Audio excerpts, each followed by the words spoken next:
Greetings to all and welcome to Season 3, Episode 3 of Losing Our Marbles at Talk for 2.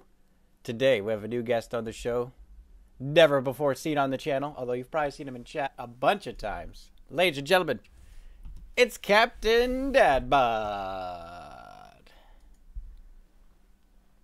How you doing? Hello there. I'm doing well. How are you? I'm doing quite well. How's life treating you these days? Well, fine, I guess. I just heard my wife's gonna spend all my money on Amazon, so. Well, you know, it's the gig. It's the gig. The cat is not taking no for an answer today. Good Lord. Do you have any pets? Let's get right into it. We do. We have a dog, a Border Collie Golden Retriever mix named Thor. Ah.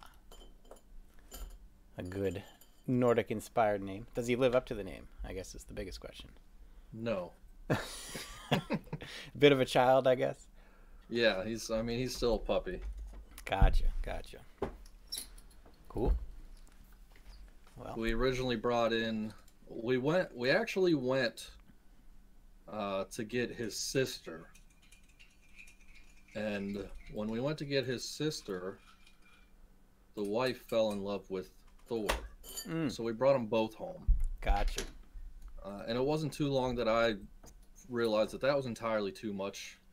So we gave Hella, Thor's sister, to my sister. Okay. So she's still in the family, well taken care of, and once all this COVID business is over, they'll be able to visit more. That'll be good. So We kept they can be Thor. reunited from time to time. Right. Always good. Always good. Well, that's a fun little happenstance there. Yeah. What do we want to start off with here? Let's start off. I guess we could dive right into the name, Captain Dadbod. Is there an origin story, or is it That's just? a good name, right? An It's a origin great name. story. Nice. It's a great name. I need to do a Captain Dadbod origin story short. There you go. What are we throwing in on the details here? Let's get this origin story going. It's fairly simple. Um, I was trying.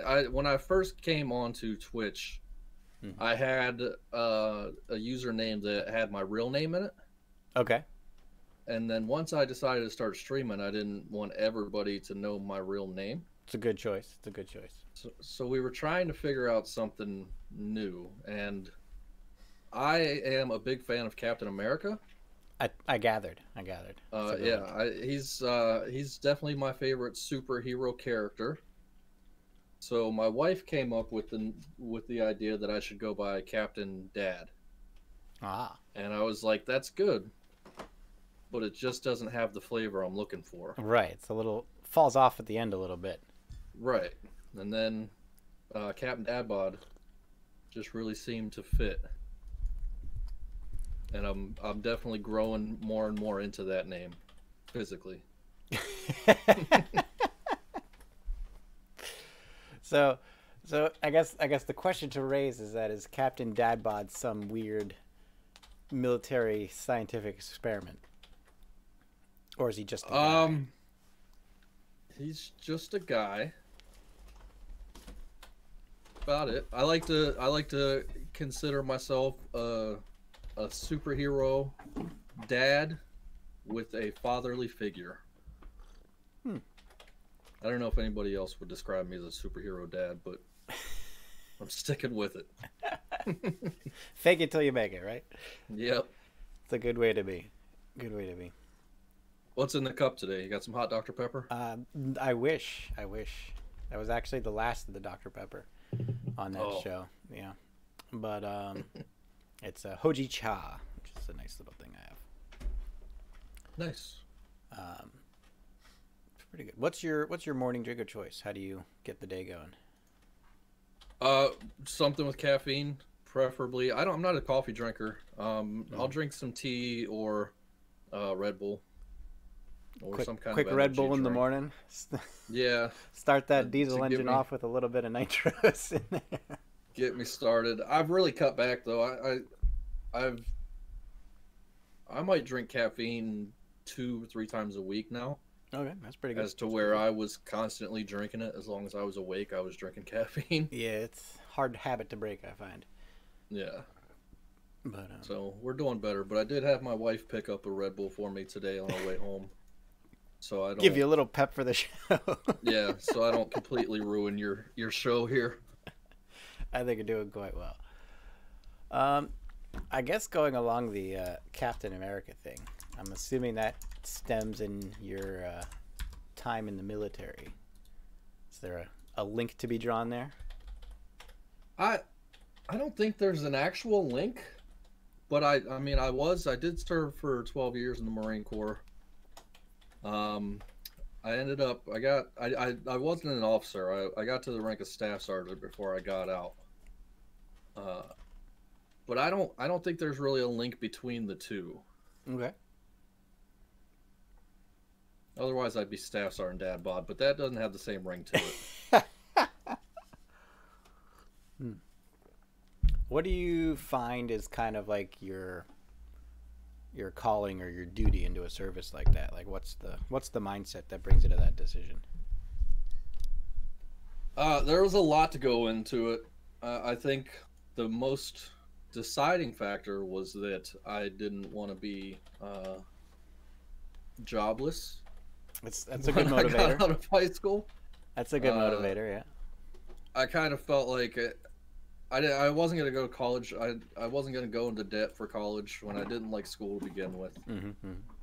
So I decided to join the military right after high school, and the Marine Corps specifically was because my stepfather always talked about how the Marines were the most badass and they're the hardest branch and things like that. And I figured I needed some extra discipline so that I didn't go down the road that my siblings had went down at that point in their life. So I stayed out of prison, I stayed off drugs, and here I am. Look at that, you made it. Now you're a streamer.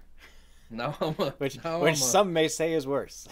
Lightly lone streamer in the marbles community. I guess with that kind of idea in mind, what do you feel was the biggest change between before and after your time going in? Honestly, my confidence in myself. It definitely helped a lot. Again, with the being able to overcome the challenges that are the military in general, right? In the Marine Corps, and then the discipline I got, the ability, the fact that I know if I want to do something, I can do it. Right. Because I can't think of anything much harder than the things that I've already been through. So my confidence has taken a huge boost. If I'd never joined the military, I surely would never have put my face on a stream. Right. I can tell you that. Yeah, I feel like, especially with the Marines, that's much more of like a pushing your limits and knowing your limits. Yeah, that's the way it's designed to be. And to be honest, in basic training, that's exactly what it is. It's they push you as hard as they can possibly push you, to the point where many people break and they find out it's not for them. But after that, after basic training, it's really the same as most other military branches. You're made to hold yourself to a higher standard, but the difficulty and the challenge that comes with it, it's all relevant to the other branches. Yeah. I was actually watching not too long ago the Navy SEALs training, and the mantra there is like, it's not so much trying to push you to your breaking point for like conditioning to battle as it is knowing how you behave when you're at those points, because you need to be able to make proper decisions while you're in those scenarios. So it's like a weird physical and psychological balance of thresholds. Yeah, very, very psychological. Uh, much respect for me to Navy SEALs because I can hardly swim, for one.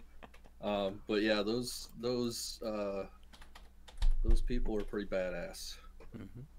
If I can say that on your stream. I think you can. I think we let that one go. That's a good one.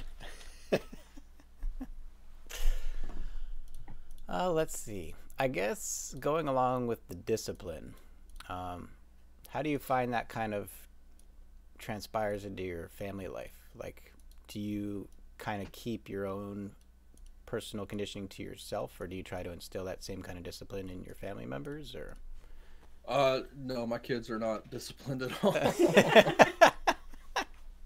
all. um, no, so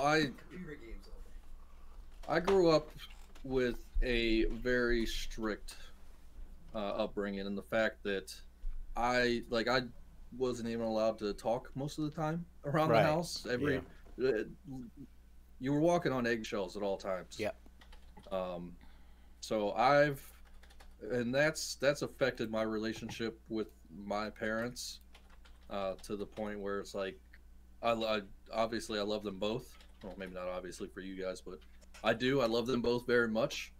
Uh, but it's like unless there's a big reason for us to get together or talk, then I just keep to myself most of the time. And now that they're getting older, they're like, why don't you talk to us anymore? Yeah, You'd I never always let me refer talk to before. yeah, I always refer to cats in the cradle. Um, so with that, my kids are very loud for one, Okay.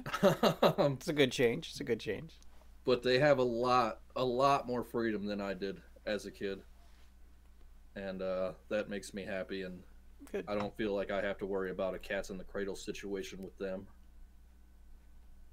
It's a good Hopefully, way to we be. all understand the cats in the cradle, a reference there. Yeah. I think, for me at least, I think at least generationally, there does seem to be that oscillation.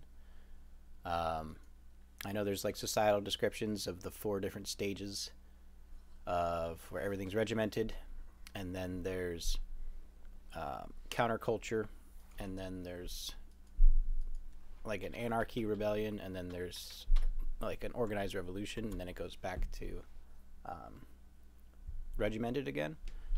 Right. And I feel like generations kind of follow that, maybe even just like a two cycle, in that there is that strict and not strict cycle back and forth.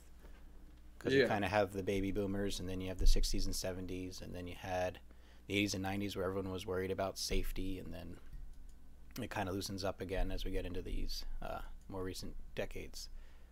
Right. Do you think that that rings true within a family itself, or do you think it's a bit more nuanced and single I think directional rather than cyclical?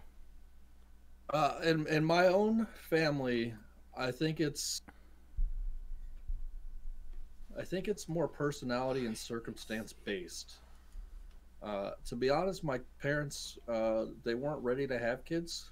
Ah, They should have waited a lot longer than they did, but instead they had four kids and then eventually six. hmm.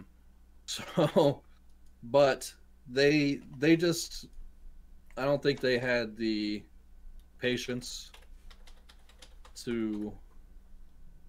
Well, I don't know. I don't think there's anything wrong with the way that I was raised. For one, I Okay. turned out well. My wife feels like I lost out on a lot of my childhood, but I turned out well. I wasn't abused. I wasn't neglected. You just had to behave very very well. Right, right.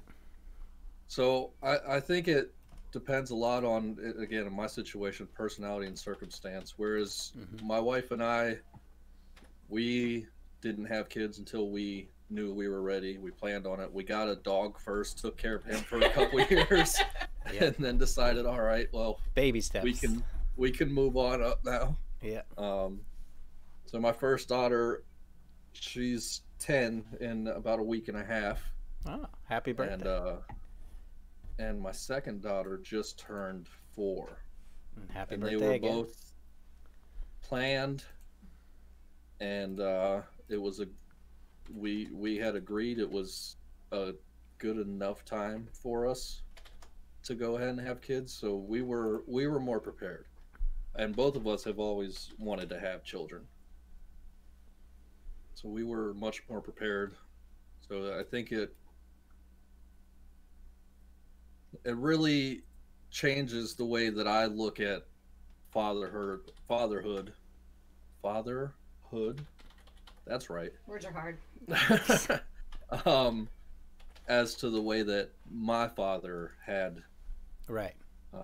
dealt with fatherhood. Right. And that might also give you actually a little more insight into it as well, because while you kind of know what worked because of how you turned out, you also kind of know what you feel like you missed out on. So Right. you can be more attentive to that to make sure that doesn't happen to your children. Right.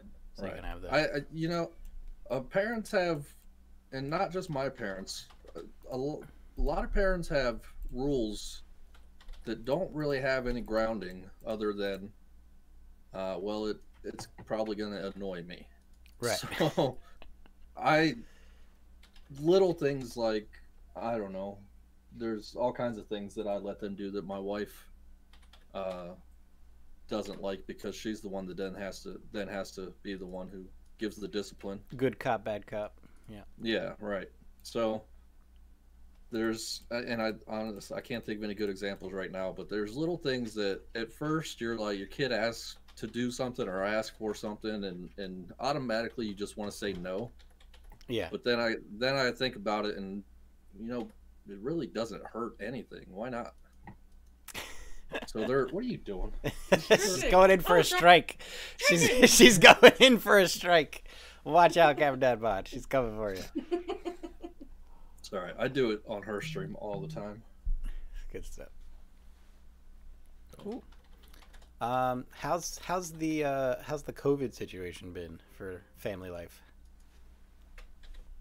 For family life, it's been really tough on them. On myself, it hasn't really changed a whole lot. I prefer to keep to myself, stay in. I would rather spend time with my wife and kids than do anything else. Oh. So, but my oldest hasn't been to school in a year almost, Mm-hmm. and she just moved. We just moved, so she started a new school this year. She hasn't had a chance to actually go make new friends or anything. That's tough.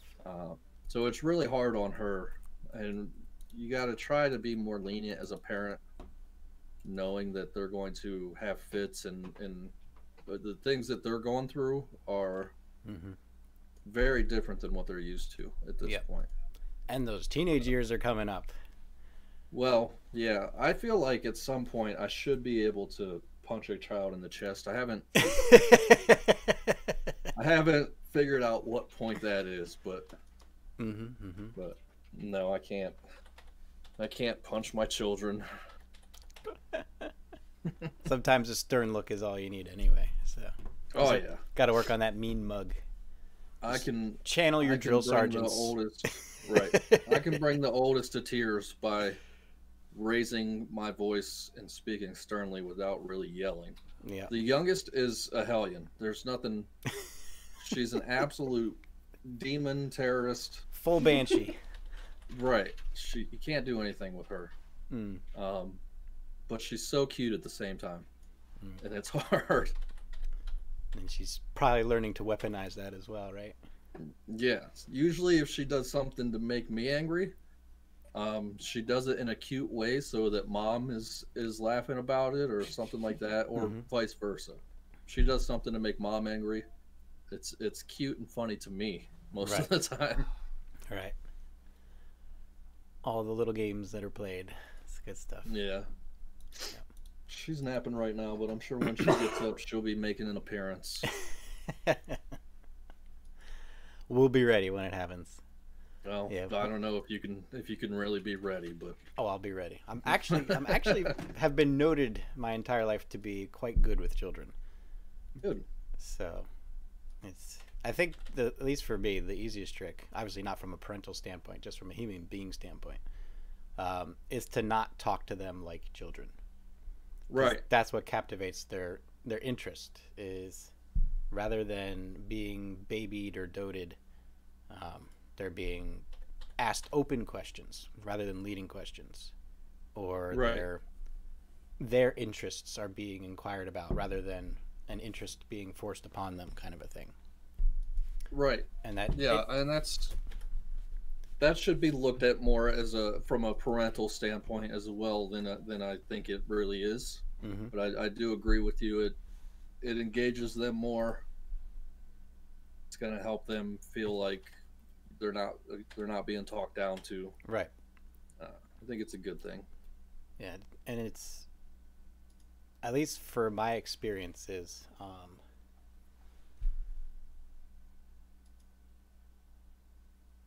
I think it's letting the child have a voice is the biggest thing, right? Yeah. Because the majority of their life necessarily is being told what to do because they don't know anything about the world. But every once in a while, you give them those opportunities to kind of think it out for themselves or look at the world from their own way rather than the way everyone else wants them to look at it. And Right. then they just kind of have that release where they just like, oh, thank God I got that out, kind of a thing. Right? Right. And I think I did that more with my oldest child, Mm-hmm. and then at some point I realized that there should have been more of a balance, and I Yeah. kind of reined that in a Yep. little bit. Yep. Um, but I'm okay with it because she's still a daddy's girl, and mom usually has to deal with the negative with that one. It's good stuff. Good stuff. Um, what would you say if you're willing to go in this avenue of discussion, like before they start talking and before they're kind of self-sufficient? What do you think is like the biggest challenge of raising an infant? Hmm. No, just I guess keeping them engaged enough so that they're not almost like an animal. Keeping them engaged enough so that they're not tearing everything apart, Right. Right. tearing their house apart, hurting themselves, destroying things. Mm-hmm. Um, and I mean, it's really easy to do with an infant because with an infant, you always want to be holding them, me anyways, or kind of us. Um, my wife is much more of a warm person than I am. Mm. But you always want to be holding them or playing with them or doing something with them because they're just so damn cute. But it really the main challenge comes, I think, with the toddler years Mm-hmm. because they want the freedom that they can't always have. Right. Now that they're mobile, they can do things, they can talk, And they want to learn do the what word they want to do. no. Right. Ooh, that's a dangerous Yeah. one. You know, my first child was very, very well behaved, even through her toddler years and up until what, 2 or 3 years ago? About eight, seven, Yeah. eight. She was very, very well behaved, just an absolute sweetheart of a child. Mm-hmm. Um, Now she's getting to the point where she wants to talk back a little bit and not follow our direction so much and do things her own way, which is only going to get worse from here. But we were lucky with her as a young child. We were very lucky with her. The 4-year-old is showing us that. Mm-hmm. Mm-hmm. She's crazy, absolute crazy. Well, at I'll some tell you, but point, she's hilarious at the same time. Right. Like I walked into the living room earlier, where they were both of the kids were sitting there quietly, Mhm. which was rare. So I walked in to see what was going on, Yep. Yep. and without any kind of discussion, the 4-year-old looked at the 6-year-old, or not the 6-year-old, Jesus, the 9-year-old, and said, "I'll take care of this," and then got up and came and pushed me out of the living room and said, "Shoo, bird, shoo." So she's very cute, but she's also kind of an a-hole. Mm. Mm-hmm. Mm-hmm. Mm-hmm. That's some force right there, I must say. That's pretty good. Yeah. There you go. Yeah. Yes. Sasshole is the word. Perfectly phrased. She's got a shirt that even says "sasshole" on it. Being the youngest child myself, I know that there's not much you can do on the physical battleground. So you learn to pick your battles in the psychological realms. So, oh no, this one could destroy her sister if she wanted to. she's an absolute monster. Full Tasmanian devil, just yeah, absolutely. Yeah, she I was the youngest child for 10 or 11 years. Mm-hmm. And I definitely use that to my advantage, as I would join in with my older brothers and sister and participate in the things that they did. Mm-hmm. But they would get in trouble and I was too young to understand. Mm. Even though I can tell you, I fully understood that what I was doing, I wasn't supposed to be doing. Right. I was able to get away with it. This one doesn't care. She's gonna do what she wants as often as she can. She gets in a lot of trouble, a lot. Sounds like she's gonna grow up to be a boss one day. Yeah, then she's just super cute at the same time.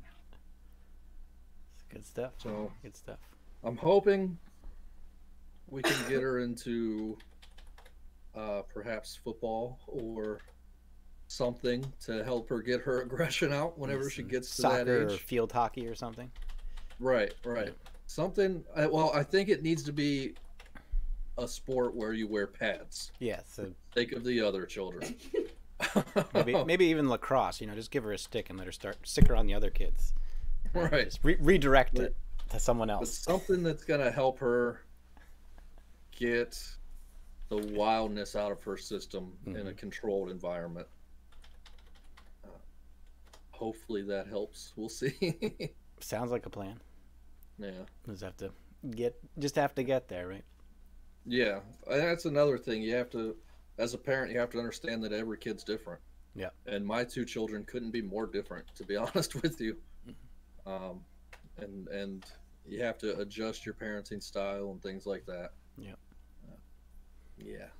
It's been fun. It's been a fun 4 years. To another 14 at least, right? At least. Yeah, we've been in a little bit of debate. About another child. You're gonna go the outnumbered route. Yeah, well, I think that we both want another child. Mm-hmm. I think it's just the timing, and especially, I don't know. One day I'm like, yeah, we should do it, and then the next day I'm like, this place sucks. Why would I want to do that? But we definitely want to. I think we both definitely want to have another child so that we can try to have a boy. And if it's another girl, then God help me. But we'll see what happens. Yeah, I think. So my family was all boys, so it was 3 boys, and it was probably better that way, because if either one of us was a sister, we would have terrorized her to death. Probably she wouldn't have made it. Absolutely.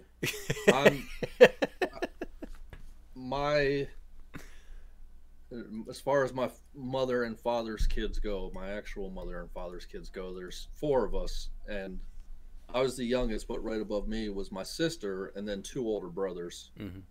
And she had a rough time. Mm. from broken bones to always being picked on, and yeah. I like to say that as the youngest, I didn't participate, and I'll take that excuse as maybe I didn't know better. But yeah, But yeah, she had a rough time. Mm-hmm. But she was still able. I mean, she had me to pick on if she needed to. Right, right. Um, she didn't really do that too much. She did enjoy annoying me, but Mm-hmm. she didn't really pick on me much. So I looked out there. Good stuff. Did you have any questions of a related nature to send my way while we're on the subjects? Of a related nature to that, I don't think so. Hey, darling, can you go put some real clothes on? You will be in a little bit. Sorry. She's still in her pajamas, and if we're gonna get her over here, I don't want her to be in pajamas. Probably a good idea. Yeah. Um, and I don't know if anybody is here that has never seen me or my wife stream. It's very, very family oriented. So the kids are always going to be involved. On my stream, I'm always going to be screwing with the wife. On her stream, I'm still always going to be screwing with her. um, we we want to keep everybody involved. I don't want to disclude them for the fact that maybe they're interrupting or something like that, because it's only an interruption if you let it be an interruption. Mm-hmm. I think you got to work with what you're given, and I've been given Yep. a beautiful family, right, wife? Beautiful. She hates me so much. So Yeah, I think that's something we've actually seen more too, at least in modern media, especially with a lot of like conference calls and face-to-face calls and things like that. And now even in quarantine, when everyone's doing it, there's kind of like this normalization of, people have families. right. And, there's the people who try to shut everyone out, and it just doesn't look good the entire time. And there's the other ones Right. that just keep going about their presentation while, helping their kid put their jacket on, kind of a thing. And Yeah. it's pretty obvious which of the two scenarios is better. Right. And I think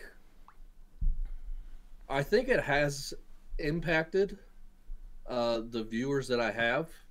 Like, some viewers don't want all that noise, all the extra distractions, but screw them. You know what I mean? It's There's other my streams. family is definitely the most important part of my life. Much more important than streaming. So I'm gonna keep them. If they're gonna be around, then they're gonna be around. I know we used to my previous setup was in my dining room, right in front of our piano, and my 3-year-old, well, my 4-year-old now would love to start playing the piano while I was streaming, which was interesting. Mm-hmm. But then I quickly figured out, well, let's make her sing too. play us a song, sing for us, and she would, and it's always ends up cute. So not everybody's here for that, but it's what you get at Captain Dad Butts. Hey, there you go. Or the Diabolic Wifles. Is that the proper pronunciation of? I call her the Diabolic Wifle. Most people that know her through me call her. Can you not wear green right now? Call her. I think they that's, just call her green's wifey. appropriate. Green's appropriate. You think green would work? We get the floating Let's- child head. Let's see how it looks. I mean, it's not green screen green, but It's not terrible. It actually works pretty well. I like it. Well done. all Hello. right, get your face out of here. No. Come over here. Oh, chill. Why did you make me come over here? I didn't make you come over here. Well, I guess I did. I wanted to see. We had how to the test the dress green looked, screen. but- It works pretty well. Yeah, we had to test it. Just go. But with- now you can leave. I'll Yeah, tell you when can it's we? time to come back. Love your face. Say the same. I can't, she said, oh my god. She said, I can't say the same. She is, believe it or not, the biggest daddy's girl Mhm. ever. Unless we're on stream. Then she wants to be a smartass, which she learned from Yeah. me. And she's that's one of- she's just getting into character. That's all. Right, Got to right, keep the show going. right. Yeah, she loves to start stuff with me while I'm streaming. Otherwise, she wants to cuddle me and Hmm. just love me, but on camera, it's a whole different dynamic. I have a cat that's the same way. Yeah. If no one's looking, he'll be all over you, and like you could scratch his stomach for 20 minutes, he'd never try to claw you or bite you. But if he's outside, or if there's other people around, he'll have nothing to do with you. Right. He's like, Right. whoa, that's not me. Whoa. So I get the sentiment. Yeah. You gotta act tough for the camera, right? Right. Yeah, she likes to do that. She can't wait till she's able to start streaming. She wants to stream Marbles and Minecraft. But I don't think she's technically allowed to stream till she's 13. Yet, I think there's a very strict age limit, at least on Twitch. Not sure what YouTube does, but I'm sure YouTube has just as much red tape to go Yeah. through. And I think Yeah, I think it's 13, and a parent has to be yeah, there. it has to be supervised and all that Yeah. stuff. Yeah. So can't wait for that noise. Well, she'll get to learn a bit more about computers. How tech savvy is she? Oh, just as much as any 9-year-old these days, honestly. She does real well. She's doing remote learning, so she has to do her schoolwork from the computer. Not But much of a jump from school online to streaming, actually. It's no, yeah, it's not big of a jump. right. But yeah, she can handle a phone, or she's got her little tablet Kindle thing or whatever better than many adults can. Yep. I know there's bought her a, go ahead. there's a lot of parents that try to have very restricted device and especially online access. So they have Yeah. like, no phone until they're 12, no internet device until they're 14 or whatever. Yeah. What's your take on that approach as to like needing to keep children, I want to use the word relevant kind of in society, but also, needing to protect them and making sure that they're not getting, exposed to things you don't want them exposed to and stuff like that. I think I might be, me and the wife might be more, not might be, we're more protective of our children and what we allow them to see, do, or say than a lot of parents are these days. And for me, it comes from I love watching crime documentaries. Mm. So I watch Yeah. all these documentaries and all this terrible stuff. Get that happens. paranoia going. Right. So she is she's very well monitored, Hmm. but we don't let that stop her from doing appropriate things for her age either. Right. So she doesn't have she does have a phone, but she can only contact. It's set up so she can only contact people that we have it set up Right. for her to Yeah. Like contact. a approved list only. Yeah, she plays Minecraft, she plays Roblox, but it's all the parental settings are there. That's good. So we make sure we allow her to do the things that she wants, just within boundaries. And I feel like that might actually be easier nowadays. Like, even though there's a lot more risks, I guess you could say, these days, Yeah. it's probably still easier because there's so many more automated things now that There are. help you out. It's back when I was There learning are. the internet, it was just me on a DOS prompt.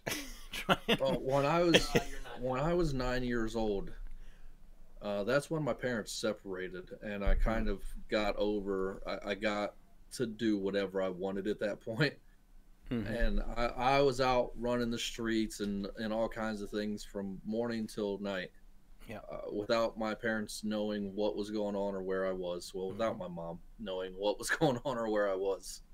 And as long as I came back at night, then everything was fine. Yep. And my mom is very paranoid. She always assumed that we were kidnapped and sold into sex slavery and things like that.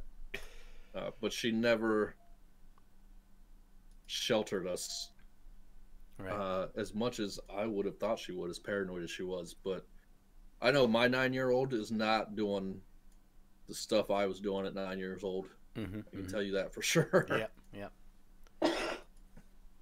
I think going back to like the outside time for me, I was always it was probably a mix. I think I was outside a lot younger, and then I was getting into computers, so it was kind of half and half, depending on what I was into at the time. But there was the general rule of be back by dinner, Right. and then if you went out after dinner, it was always kind of like be within shouting range, essentially. Yeah, the rule was be back when the street lights come on. Yeah, yeah. And if we weren't back,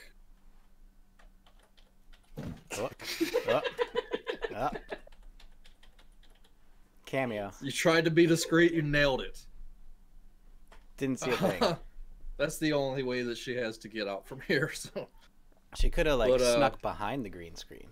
she could have crawled under the desk, I guess. There are other options. Next time, we'll have to talk about that. But yeah, be back by the time streetlights come on. And if I wasn't, my mom would immediately call the police, assuming that, like I said, she would assume that Yeah. we were kidnapped and Yeah. sold into sex slavery, all kinds of things. She always went worst case scenario, but Mm-hmm. as long as I was back by the time the lights came on, we were fine. Yeah, so I think again with everything nowadays, with how much more is automated, you can be not necessarily more relaxed about it, but you're more informed, which I think just gives you a better decision making thing. Because I agree with that. A lot more informed. And I don't think you can relax too much because even though there are the automated parental protection settings and things like that, if people want to get past that, they could. Mm-hmm, mm-hmm. You know, if there's people out there that want to get past that, they'll figure it out. Yep. And the amount of access to people on the internet is I not that I don't like the internet. I love it very much. It provides me solid entertainment. I think it ruined a lot of things. It's a bit of a Wild West situation. Right, It's calming down a little bit, but it's still the Wild West for sure. Yeah, right. Um, So I don't know. yeah. We'll Going a bit more into that, at least the psychology of it. There's also been a big push socially these days for autonomy of children. So letting the children set their own boundaries and where they draw the lines for privacy and things like that. What's kind of your approach to, they're not that old yet, so you're probably not quite there yet, Yeah. but like what's your approach to forming that autonomy and like helping them to develop healthy boundaries for themselves, and then trying to keep in mind that you have to respect those boundaries too? Right. It's terrifying. And I think again that's something that you have to realize as a parent. It's got to be different for every child. Mm-hmm. Even in your own family, one child to the next. But the things that are going to be right for your child aren't the things that are going to be right for their friends. Right. So you have to. I think in order to be a successful parent, you have to not compare children to each other, and parent them the way that each child what's most beneficial and what's right for them. Right. Right. So as they get older, I don't know. It's gonna be hard. I can tell you, it's gonna be tough. I always, pictured myself when my daughter turned 16, giving her, I don't know, a hand-me-down car or buying her something, so that she can have her freedoms too. Mm-hmm. But I can tell you, when that time comes, it's not gonna be so easy. Yeah. And there'll be some big road bumps before you even hit the 16 mark as well. Oh so. yeah. Oh yeah. It's gonna be a lot of fun. I think about too often, honestly. I think about what happens whenever she grows up and gets married and leaves me. Yeah. And I'm not excited for that at all. When you're no longer number one in her life. Right. I am not. That is not going to be a good time for me. My apologies to the future husband. Right. If he makes it that far, he might not live that far. Right. We'll see. Again, my oldest, I think, is going to make good decisions. I hope. My youngest, we'll see. Mm-hmm. Oh, Diabolic Waffle. It's before they start bringing the boys home. It's when the boys start calling at 11 o'clock at night. That's where it starts. That's where it starts. Yeah. One time, we're old. Like, mentally, I'm an old man. Mm-hmm. And this was before we ever even had kids. I was in bed at 9 o'clock. Me and the wife were in bed at 9 o'clock. We had a house phone back then. And one of my wife's friends called at like 9:15. And I answered the phone and I'm like, why are you calling my house so late? Like, we're in our young 20s. I was maybe 21 or 22 max. Mm-hmm. And I'm like, why are you calling my house so late? And I'm sure it was a weekend too. Right. So it's not going to go well if boys are trying to contact my children at all, really, but especially later at night. Yeah. Well, I'm good luck sure with I that. yelled at her friend. I tried to downplay that a little bit, but I yelled at her. Oof. I was a cranky person. Well, I wish you the best of luck in those endeavors. I I don't appreciate envy that. you. I'll say that much. No, yeah. Yeah, I appreciate it. And then if we end up having a boy, it's different challenges, but it's going to be just as challenging. Mm-hmm. Trying to make sure that he's doing the right thing. Yeah. And not trying to call girls at 11 o'clock at night, and not being a typical douchebag of a teenage boy. Mm-hmm. Mm-hmm. We'll see what happens there. Yeah. Yeah, there's a fun fact for you. The wife and I, we started dating. She was 15, I was 16. Okay. So we've been together for 20. How long have we been together? Not 21 years, 17 years. 21 would be astonishing. 17 years. Congratulations. Yeah, well, I guess. I mean, that means you've been together longer than you've not been together, right? That's true. That's We've a been milestone. together over half our lives. It's a nice way to think about it. Yeah, I guess sometimes. My parents are coming up on 50 in Wow. a couple years, so Over twice. we'll have to figure out what's going to happen. I want to say my parents made it 15 or 16 years max together before they separated. But that was really the best thing they could do for anyone. It was like, there's a lot of people that a divorce really affects them negatively as children. But it was really the best thing that could happen for my family, is for my parents to get the hell away from each other. So it worked well. Oh, well, look at that. Tambourine's parents' 50th anniversary is today. Nice. How coincidental. Congratulations. Nice. I don't know. My wife's already trying to get me to renew my vows. And then she's planning for us to renew our vows again in another 10 years or something. Mm-hmm. I told her she gets one time. All right. Well, but not that I'm giving her any ideas, but there's always second honeymoons, and there's Well, first honeymoon didn't happen. Oh. First honeymoon was we got married, and then the next day I went to Japan for a year and a half. Wow. So that was our honeymoon. Well, that's the military life, right? Yeah. I never planned on going to Japan. And then when I found out we were engaged. We were planning to be married. Mm-hmm. And I found out that I was going to Japan, and we had to plan a wedding in 2 weeks if we were going to do it before I left. Right. Which at that time was most beneficial to us because I would make more money. And she would get money and health coverage and all that stuff. So it worked out well. That's good. Making sure everything was taken care of. If there's anybody here that is young and in the military or thinking about joining the military, I highly recommend don't get married so young. Because, well, in my case, it worked out really well. Mhm. And I'm very happy. She's probably not as happy, but I'm very happy. And but most of the time, it does not end well in the military. Mm. Yeah. It was We just, knew. it's a lot of stress for both people involved. Oh yeah, It's- yeah, Yeah. and it's a lot more stressful. I think it's a lot more stress. It was a lot more stressful on her.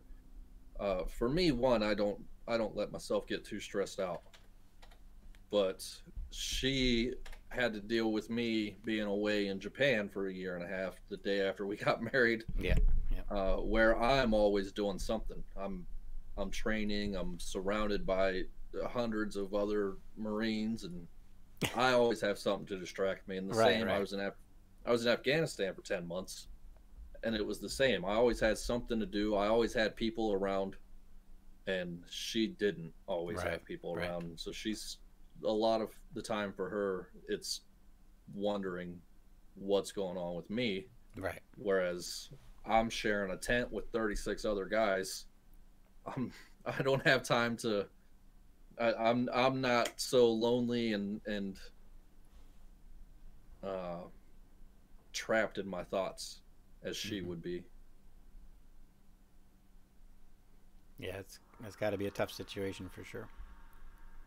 I think we're actually approaching the midstream mix-up point, unless you have any topics or points to make at the current conversation before we leave it. Well, I do see that Hart. I don't know how much we do address chat, but I do see that Hart asked how old will your children be when you let them have a cell phone? Uh, I always pictured myself as the parent who's going to be very loose with the rules and the restrictions. But now that my daughter's going to be 10 soon, and she's gonna want her own cell phone. She's gonna want to be able to go do things without constant supervision. Mm-hmm. I'm not for that at all. So we'll see how it goes. Mm-hmm. Who knows? But yeah, again, I just keep in mind that what's right for her, or what's right for her friends, what her friends get to do and get away with, Yeah. is not going to be right for her, and she's going to feel that that's unfair, of course. Yeah. And that's going to be a battle. So who knows? Who knows? Yep. If she does get a cell phone anytime soon, it will be locked up in my room after bedtime. Probably a I can wise assure decision. you of that. For Yeah. sure. Yeah, I know at least there's a lot of parents who essentially they have like, it's like a school package. So they have whatever electronic devices that they have for school in their backpack, like a laptop and a cell phone, so they can call home during the school day if they need to or something like that. Right. And then when they come home, it's kind of like take it and lock it in the gun safe kind of a thing. Right. Yeah. Yeah, I know, and I'll be watching that cell phone, especially, if 9 o'clock's bedtime, whatever bedtime is by that point, that cell phone's going to come to me, and anybody who contacts after that time is going to hear from me. I can tell you that. All right. That'll be fun. That'll Well, be a good time. that brings us to the midstream mix-up. Yeah, getting it going. Wife, you want to bring the child in here and come join us? So as we have hinted throughout the entire hour, there will be a bit of a family invasion, true to the Captain Dadbot brand. We'll let them ask questions. We'll ask them some questions, and we'll see how it goes. This could be the entire second half of the show. We don't know. It absolutely could be. I don't think there's going to be any. I know they don't have any questions planned. Mm-hmm. But as a 9-year-old, Oh. She is very good at asking But questions. yes. So, And yeah, if oh, worst you're comes welcome, to darling. if worst comes to worst, we'll just get the 4-year-old in here and just have her ask why to everything. Oh, no, if we get her in here, she's just going to be destructive. She's sleeping still. Yeah, she's still napping. Oh, I put lucky. her down for a late nap. So You that... lucked out today. Oh, she's moving. All right. Oh, Come yeah, on over movement. here, sweet thing. Hello. All right, I'm going to have to take my headphones off and turn it up so everybody can hear you. Go right ahead. That's fine. Where's my Oh, this is a new pair of headphones. I think I can hear it from the headphones already. Oh. Good. That's the goal, darling. Well, hello. Good morning to or afternoon, I guess. We're in afternoon. I'm used to starting these shows sooner. Here's a starter question. What's it like having a dad that streams online? Meh? Nothing? Do your other Like friends ruining have dads that stream stream? online? I guess is a good question. Yeah. She likes ruining my streams, Mm-hmm. so that's cool. This is the least talkative she's ever been. Yeah. And she usually loves being the center of attention. She's getting some phantom blows in there. So, what games would you like to stream if you ever get to start streaming? Roblox and Minecraft. Minecraft. I stream Minecraft myself. Sit It's a here lot so of they can fun. hear better. Meh. There we go. Now we can hear her on the microphone. What's your favorite thing to do in Minecraft? I like to build houses. Mm-hmm. So What's she your? doesn't play the survival mode. She does the. Oh, it's just what's creative. what is it? Creative. Yeah, that's a good one to do. I've been playing around with the new Minecraft myself, and I was actually making a castle not too long ago. But then my world got corrupted, and I lost everything. I think the first building I've ever made was a castle. Yeah, it's fun, isn't it? Building those castles. That's the only thing I remember from when I had Minecraft on my Kindle. Fair enough. Fair enough. She, I'm pretty sure she saw some of that castle you were building too. With the creepers constantly blowing me up. What's your least favorite monster in Minecraft? I think the skeleton, because it was the first thing I saw when I started playing Minecraft. When I built in my first house, it was just like standing there in my house, and it just freaked me out. Was it looking in through the window and through the door? Just, No, it was inside my it was house. in your house. My goodness. Skeleton in the house. I definitely don't like skeletons. I do the door of my house is last. Oh, okay. All right. So he snuck in before he got to finish. I think skeletons are probably one of my least favorites as well, just because they can hit you from a distance, so it's harder to get away from them. So they're always at the wrong time, right? You're trying to get back to your base, and then they get you right before you get inside, right? Do you have any questions you want to ask your dad for the show? I want to ask him why he never lets me on his stream. You're She on my said- stream all the I was time. About to say you're on the stream right now, actually. Or mom. Mom, you. When you get crazy, I tell you to go.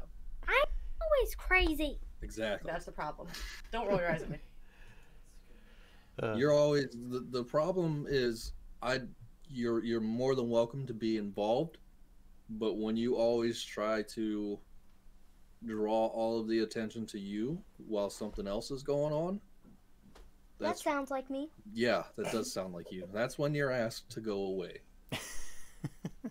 When I first started streaming, she was always there because in my first few streams, for anybody who's streamed and is probably like me, is very scary.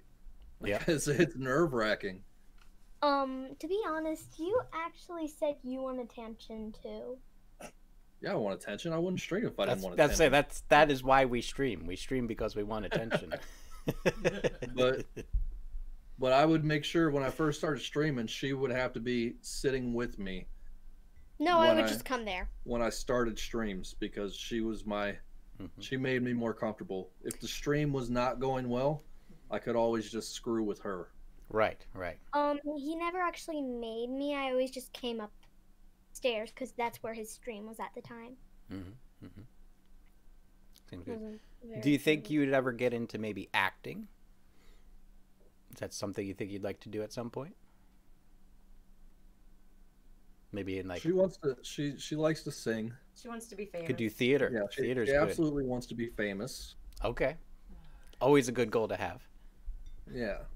So, and I know she's looking forward to. They were involved in a play, a high school. It was a high school play, right? You guys were involved in. I think it was all grades. It was like Yeah. Yeah. Mm. At Yeah. Walker. So they were involved in that, and she had a. Go ahead. I had like one of the like special plays, kind of. You had a solo. Yeah, a solo. Very nice. How did you do? I think I did good. Great. To be fair, I was the music teacher picked me out of like 22 people in my class. That's pretty good. That's pretty good. All right. But to be fair, I did go to last in line, and usually the people last in line win. That's So I weird. purposely put myself in the last of the line. Hey, strategic. That's good. That's good. I was actually did a lot of singing my entire life since I was 3, actually. And when I was 12, I got to sing at Carnegie Hall with a bunch of other children's choirs. It was a big production. We did some songs from Mary Poppins. It was a lot of fun. How do you get nervous in front of big crowds? I don't get nervous in front of people that's new, but for some reason I get nervous in front of people I do know. Right, because you're gonna have I'm like, to if talk to they're- them later. If they know me, they can judge me, but Right. if they don't know me, then they can't really judge me. Right. That's perfectly normal. I totally get that. Good She stuff. was when she was younger. I wanted to try to make it so she would be as outgoing as possible, and not like me when I was younger and Mhm. very quiet and not talk to anybody. And so anytime we would go to the grocery store or if we're walking through Walmart or something, I would be singing loud enough for everybody in the store to hear me. So she would start singing with me, and I would leave. the wife would walk away.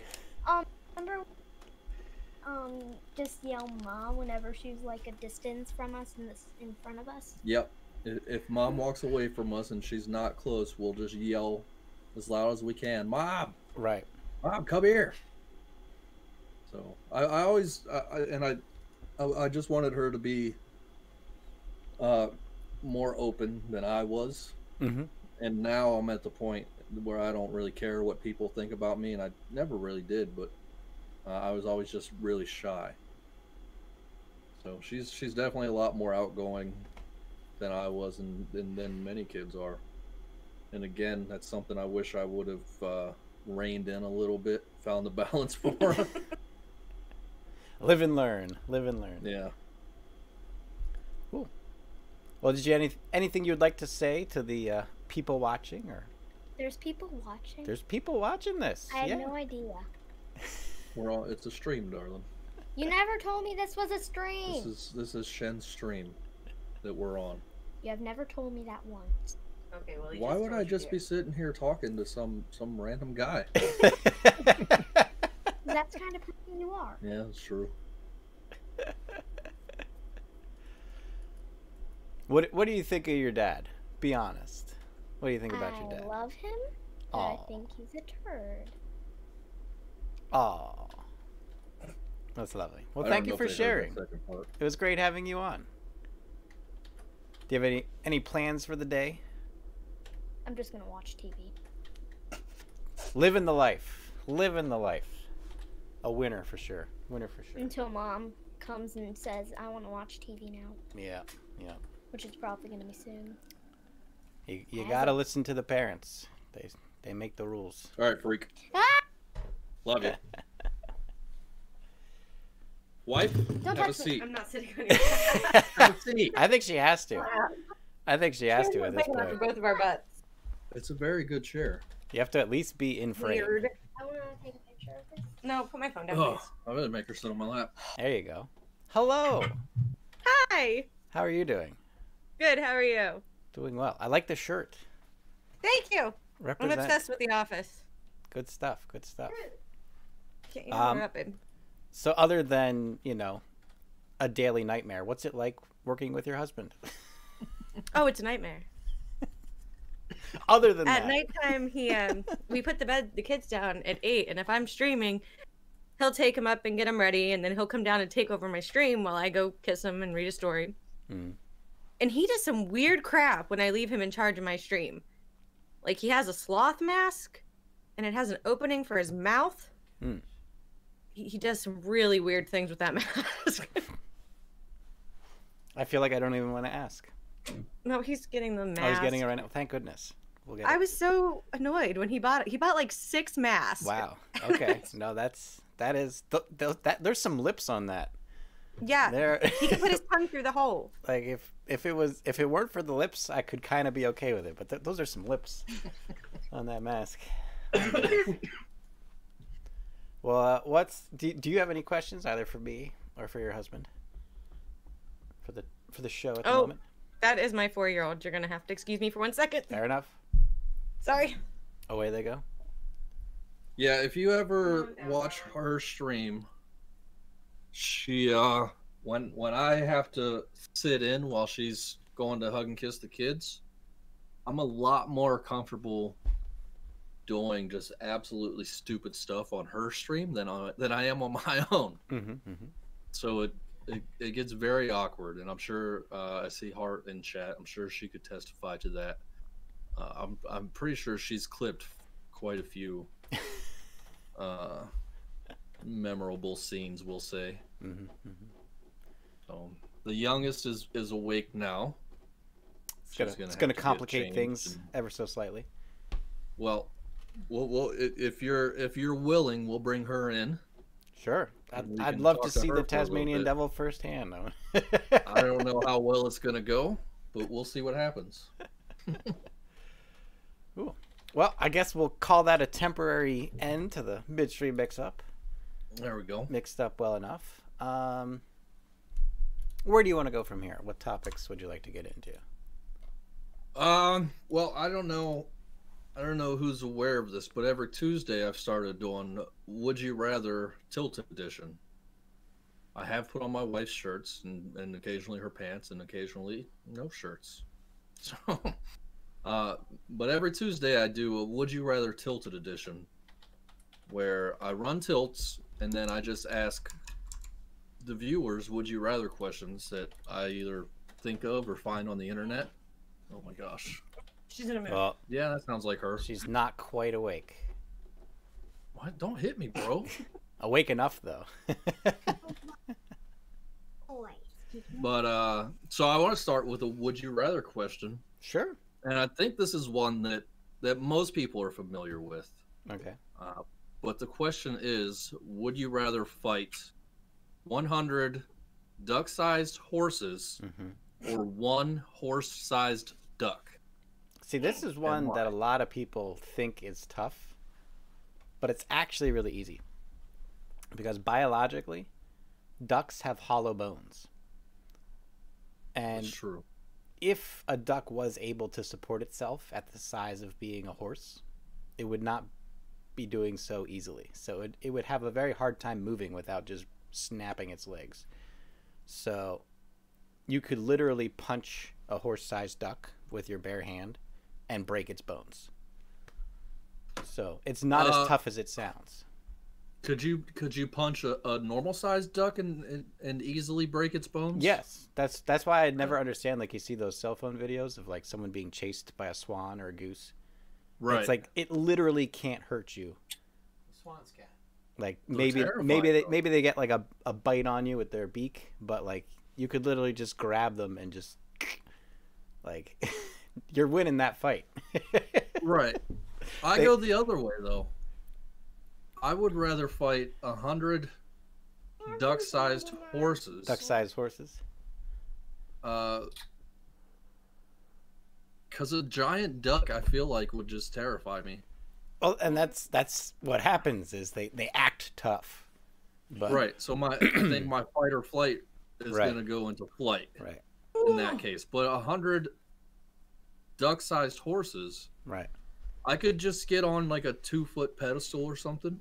Okay. And, All right. Yeah. and I fend them can see off that. as But needed. it's still 100.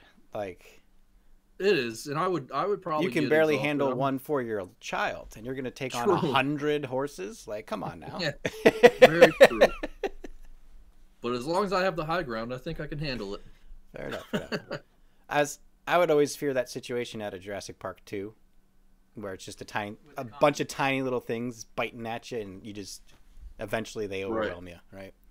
Yeah. So I wouldn't sounds want to good. gamble that. I would want to go for the sure thing. I just have to not get intimidated by the giant duck and just go at it.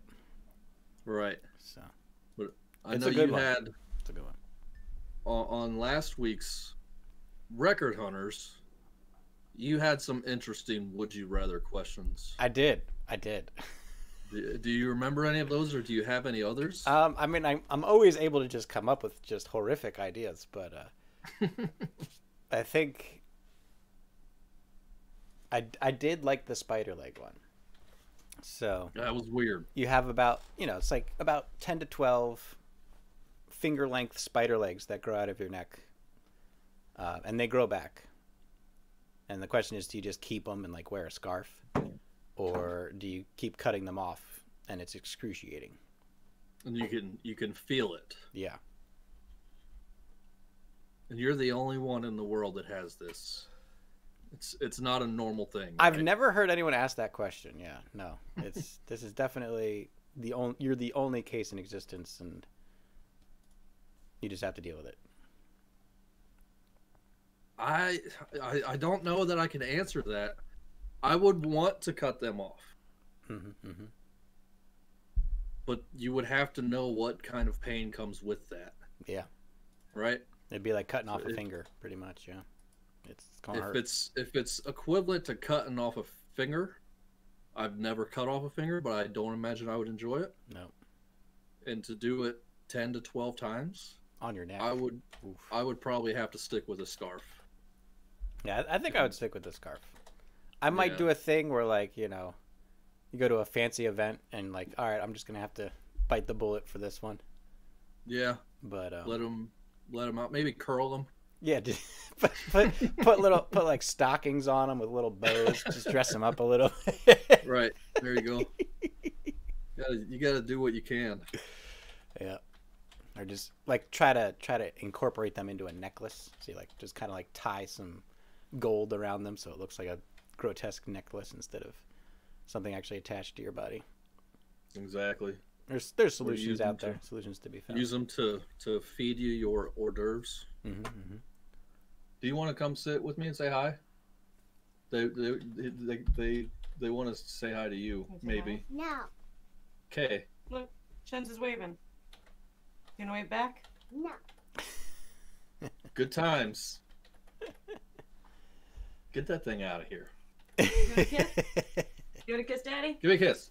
Kiss me. You wanna kiss Daddy? Kiss me. I Hey. love you. Yeah. Who's your best friend? You. Me? Yeah. Me. Excuse this. You're both dead to me. He's losing the battle today. He's losing the battle. Yeah. That's all right. I don't know if that's a battle I want to fight. Sometimes it's tough getting up in the morning. Yeah. She might need some food. Get her in a better Yeah. spirit. She's just going to want to go watch TV or something. Who knows? She only wants to interrupt me when I don't want her to. Right. Well, especially when I'm tilting. If I'm tilting, she comes over and she knows that I'm trying to do something, so she Right. starts grabbing and pulling my arm Mm-hmm. that I'm trying to control the marbles with. I think I don't know if it was Tuesday or Wednesday. I got a little fed up with her on that one. So with the would you rather tiltings, do you find you do better during the would you rathers, or do you better when you're just in the zone tilting and doing nothing else? I am still improving. So I've only been. Can you scoot a little bit, Darla? Oh, am I in the Your shop? chair? Sorry. Yeah. My I've only been tilting on the newer tilted for just over 3 weeks now, Okay. and I'm still improving. On this past Tuesday, though, I kind of dropped the whole "would you rather" thing. Once I got past level 21, which at that time was my PB. Mm-hmm. So once we got to that, I just kind of let it go, and I ended up getting to 28 that day. Okay. And then the next day, I got to 31. Hello, gorgeous. Oh, a piece of candy for me? You're the best. Thanks, baby. Wow. Love you. She warmed up fast. She probably liked it. But yeah, I think Would You Rather Tilted is just more about having fun with the community, getting them involved more than your normal tilting would. Yep. That's my goal anyway. Yeah. Back when the initial tilts were longer, getting up to the higher difficulties, I did story times where I would tell either historical or personal stories, because it always took a good hour or two to get through there. And that just kind of filled in those early levels that weren't really interesting at that point because we were just kind of on autopilot. So yeah, it's definitely a good way to pass the time in the earlier levels for sure. Right. So I think my goal with Would You Rather tilts moving forward is just going to be speed runs until 15, 20, reset, speed run. That way people still get their points, but I don't have to take away from the community involvement that I'm trying to get with that. Going up to 15 or going up to 20 is definitely the best best points per minute. And I've actually sent some data to Pixel about that. About maybe. Are you going to ruin that for me? Well, it's just basically so up to 20. Most streamers can average about 1 point per minute per viewer,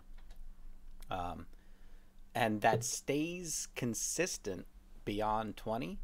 But your average finish percentages drop to about 50%, and then lower than that. So for most viewers, they're actually only getting half a point per minute because every other level they're living, not every level.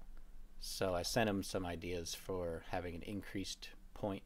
So, 1 through 20 is 1 to 4, and then 20 to 40, it goes like 6, 8, 10, 12, and then it would go 15, 18, 21, 24. So the amount of points it jumps per difficulty would increase, just to keep that 1 point per minute average up there. Right. That's a good idea, and I do like the fact that the non-professional tilters, the non-Shens and Dark Maddens and Skankin' Monkeys and all them, can still help people. People will still get points from us. Yeah.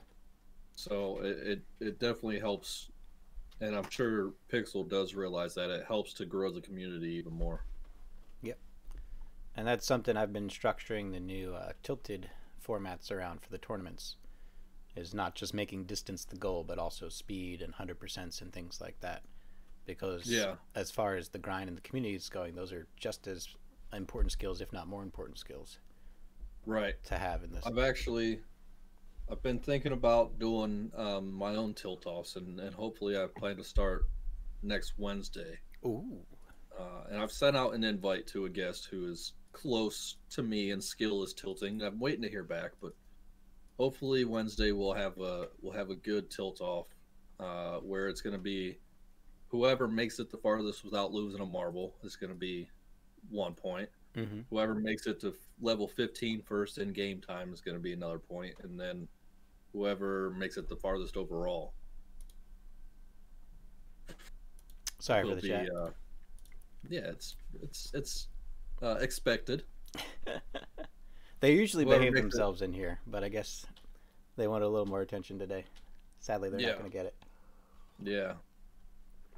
But yeah, we and then my goal for that is going to be the prize the winner gets is going to be different every week, but I'm hoping if you know me, if you've watched me stream, you know that I try to do a lot of charity Yep. related stuff. That was actually one of my So, questions.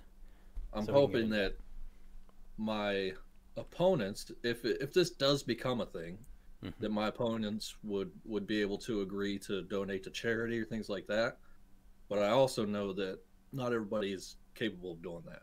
Mhm. So could be something as simple as the loser has to do or say whatever the winner tells them to. Right, right. So it's going to be different every week depending on who the competition is. Hmm. But hopefully it'll be fun, at least for viewers. I'll have a good time.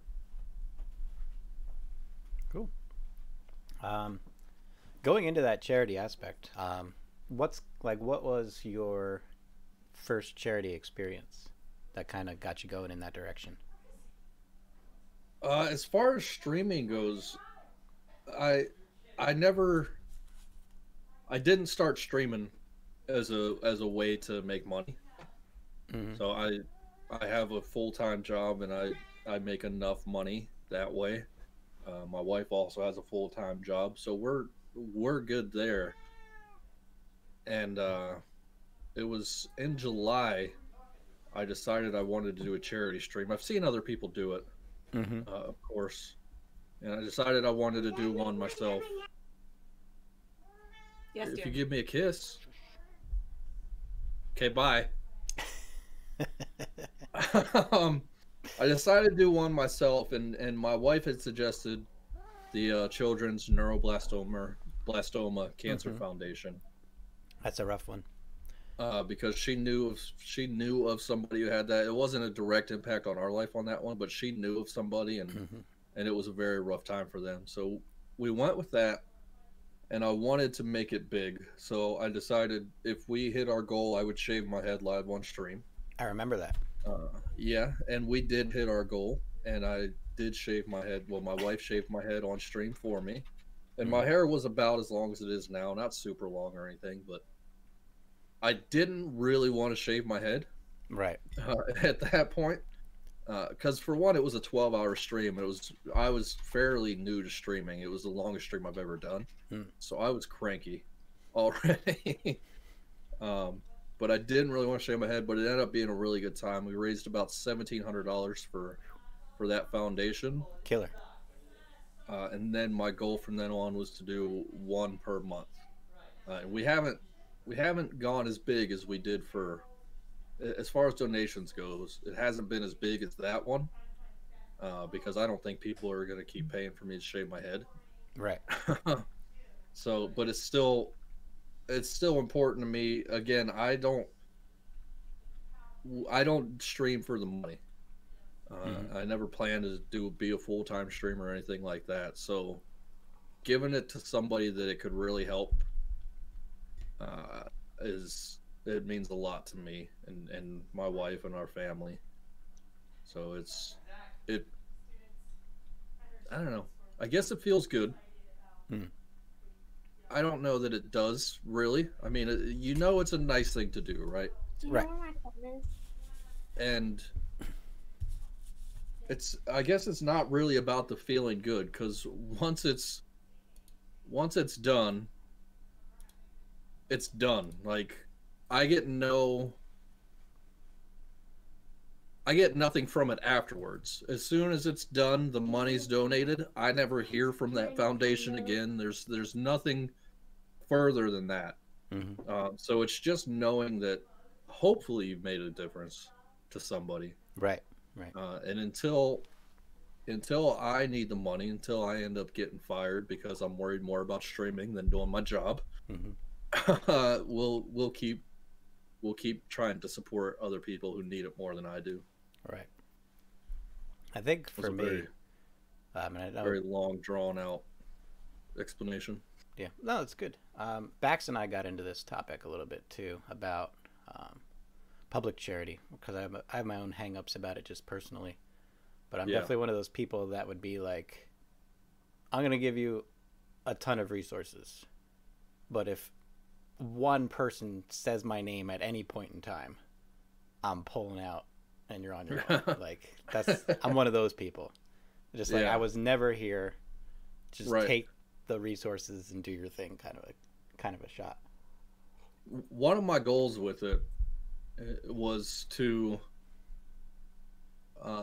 try to get the monthly charity streams to be a big enough event that it actually brings in enough for me to start my own nonprofit to mentor youth, some kind That'd of be youth awesome. mentorship program.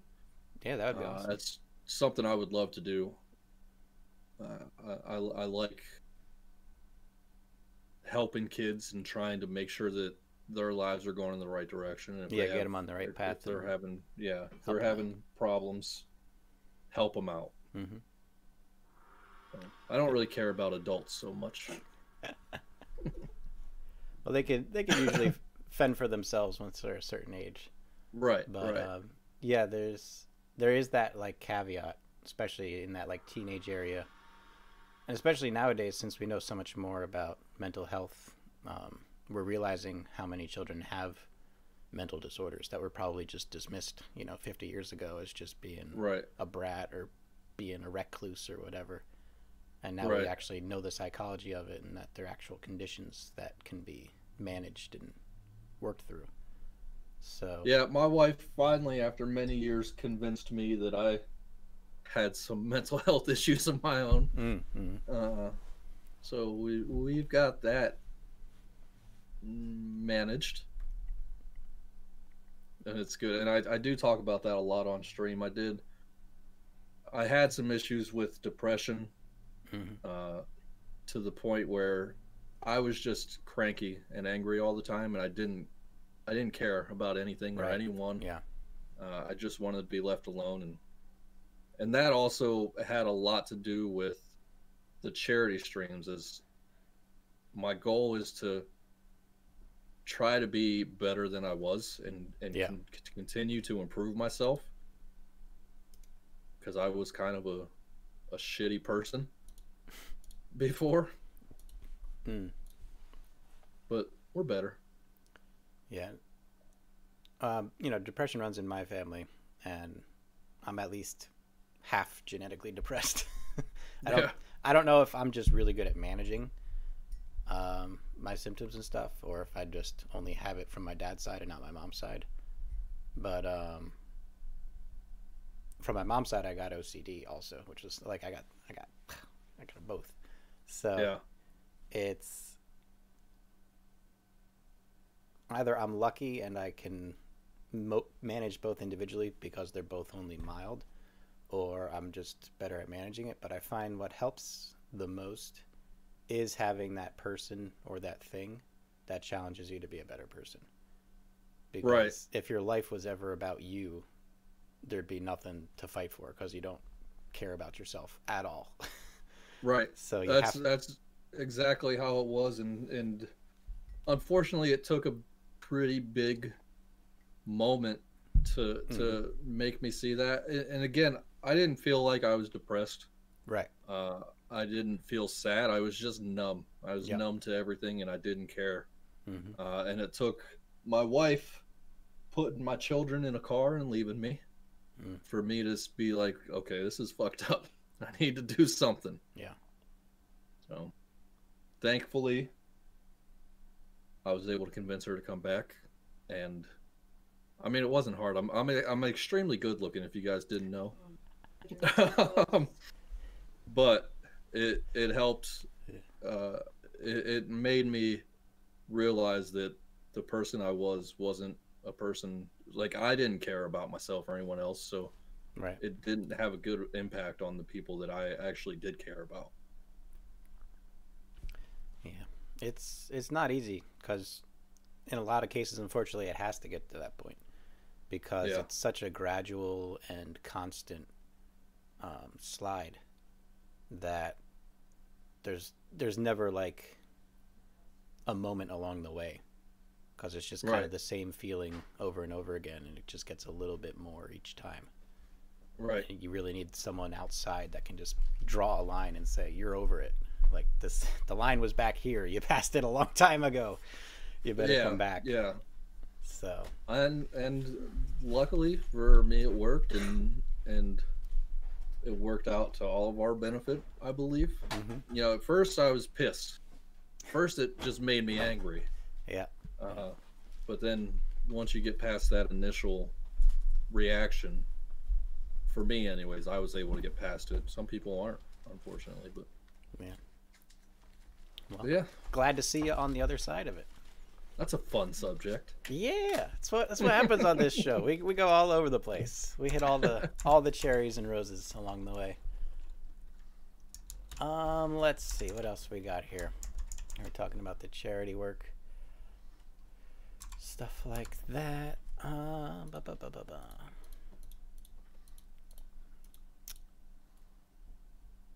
I want to ask you. Yeah. First of all, congratulations on the success of Record Hunters. Oh, thank you. That thing is blowing up, and I love it. I'm completely there for it. It's an absolute great time, and I only see it getting bigger. Who had the basic idea for that? Like whose idea was Record Hunters to begin with? I have a habit of finding other color commentators on Twitch. Like Merlin Milk does a pretty good job. Bax did a great job. There's actually one streamer who more often does Super Mario or the Brawl. I've blanked on the name right now, but I know what you're talking about. Yeah, so but I always have an eye for that kind of talent. So I'll watch them closely and I'll hang out in their streams and see if anything clicks or not. So I had Bax on the podcast and we had like a friendly competition of commentating over some simulated races. And we had a lot of fun doing it with a banter kind of back and forth in it. So we knew we wanted to do something together, and we just kind of like thought about it independently and got back to each other. And I was like, well, I used to do racing all the time, and I have like all my records from my local bests, like all-time local best times for each map in the pixel things. Yeah. And that quickly got into the discussion of world records, and it's like, well, we're not going to set any world records on pixel by pixel maps with 50 people. So maybe we could try like cherry picking some community maps that we have a better chance of breaking some world records on. And the first one we did was Gamble Zor, and we didn't break the record. We sat on one map for 3 hours, and we still think that was one of our best episodes because it really just put us on the spot and forced us to make it work. Right.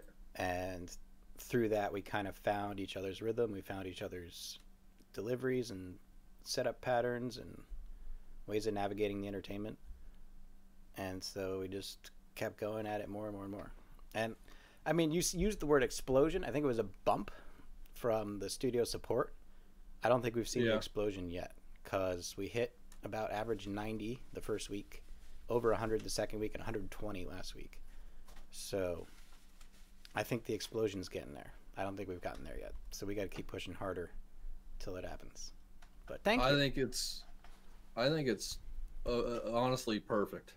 It's definitely the most interesting thing that I've watched on Twitch, and I appreciate it because I know that you and Bax are both very intelligent, and you're both very intelligent, well spoken. But during Record Hunters, you guys just let yourselves go, and it's extremely entertaining.